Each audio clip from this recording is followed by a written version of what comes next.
नमस्कार, आप देख रहे हैं समर्थ सहारा। मैं आपके साथ दिव्या। आइए करते हैं खबरों की शुरुआत। पर मूर्ति स्थापना के पूर्व ही घटिया निर्माण के चलते अपनी कहानी बयान करने लगा। पूरे विश्व में भारत को पहचान देने वाले युवाओं के प्रेरणा स्रोत विवेकानंद आज जम्मू में अपनी पहचान खोते नजर आ रहे हैं। अखिल भारतीय विद्यार्थी परिषद के प्रयास से विवेकानंद का स्मारक बनाने के लिए जिला प्रशासन द्वारा नगरपालिका द्वारा निर्माण कराया गया। निर्माण के समय पत्रकार वार्ता हुई, गुणवत्ता से स्मारक बनाने की बात हुई। निर्माण के समय ही चर्चा में रहा घटिया निर्माण की शिकायत अखिल भारतीय विद्यार्थी परिषद द्वारा नगर पालिका परिषद और जिला कलेक्टर से की गई। उसके बाद भी अधिकारी मौन रहे और ये स्मारक भ्रष्टाचार की भेंट चढ़ गया। मूर्ति स्थापना के पूर्व ही अपनी कहानी बयान करने लगी। जब हमने इस संबंध में नगरपालिका सीएमओ का पक्ष जानने का प्रयास किया तो उन्होंने नया पदभार का हवाला देकर कैमरे पर बोलने से बचते नजर आए। भ्रष्टाचार की कहानी लिखते गए और इस चौराहे की आज यह दुर्दशा है। तो मेरा सभी वरिष्ठ अधिकारियों से यही आग्रह है कि इस चौराहे का सही तरीके से उचित निर्माण कराया जाए और स्वामी विवेकानंद जी की प्रतिमा शीघ्र ही स्थापित हो। यह हम सभी का प्रयास है। जैसे कि भ्रष्टाचार में लिप्त जो चाहे वो नेता हो या अधिकारी हो, उनके विरुद्ध क्या होना चाहिए आपके अनुसार? भ्रष्टाचार इस देश के लिए सबसे अधिक घातक है।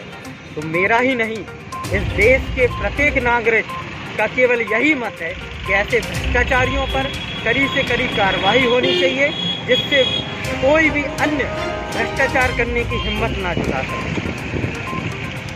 निर्माण कार्य किया गया है क्योंकि हम लोगों ने नगर पालिका अध्यक्ष उस समय पे चूंकि कपिल खरे जी थे तो उनके लिए अवगत कराया था विद्यार्थी परिषद ने, उनके लिए ज्ञापन दिया था। ज्ञापन देने के बाद में आंदोलन किया था, उनको चेतावनी दी थी। उन्होंने बोला था और हम लोगों ने ठेस तरीके से उनको बताया था कि जिस ठेकेदार ने किया उसका लाइसेंस नष्ट करना चाहिए। ऐसे ठेकेदारों का कितने लाखों की लागत से बना गया है और कितने कम पैसों में ये बनाया गया है। वहाँ के टाइल पुट्टी जो की गई है पूरे उखड़ चुका है। हम सबके आदर्श स्वामी विवेकानंद जी हम मानते हैं और ऐसे हम सबके जो आदर्श है और मान उसके बाद हम लोगों ने कलेक्टर महोदय को ज्ञापन दिया, कलेक्ट्रेट का घेराव किया है और आज हमें देखने मिल रहा है किस प्रकार से चौराहा पड़ा हुआ है। ना इसमें शासन ध्यान दे रहा, ना प्रशासन ध्यान दे रहा है, सब स्वस्थ पड़े हुए हैं। जैसा कि आपने अभी बताया कि आप लोगों ने आंदोलन किया, ज्ञापन दिए और यह भी आपके सामने आ गया कि भ्रष्टाचार कौन कर रहा है। अब आप क्योंकि छात्र नेता हैं, विवेकानंद युवाओं के प्रेरणा स्रोत काफ़ी संघर्ष की कहानी है। जब ये चौराहा बनाया गया, भ्रष्टाचार की भेंट चढ़ रहा है चौराहा।